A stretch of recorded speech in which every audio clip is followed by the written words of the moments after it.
Extra time.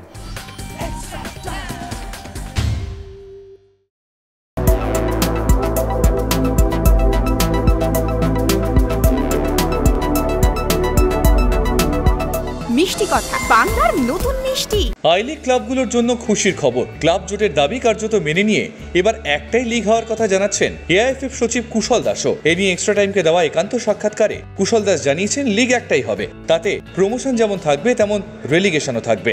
It is not something যে আজকে করে দিলাম একটাই লিগ। তো এটা নিয়ে অনেক চিন্তা ভাবনাই হচ্ছে। আর ভেরিয়াস জিনিস দেখতে হবে। এটা খালি এই না যে একটা মাল্ট লিগ হয়ে গেলে সব সমস্যা শেষ হয়ে যাবে।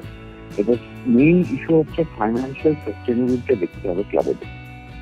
তো আর এই লিগ বলে সেটা নিয়ে এখনো চিন্তা ভাবনা হচ্ছে। এখনো আমরা বেসিক রোড ম্যাপটা তো আমরা আগেই দিয়ে দিয়েছিলাম যে একটাই লিগ হবে, আর যে প্রমোশন রেলিগেশন আর টাইমিংটা কিভাবে হবে সেটা আমাদের করতে হবে, অ্যানালাইজ করে তারপরে আমরা একটা ডিসিশন নিতে হবে।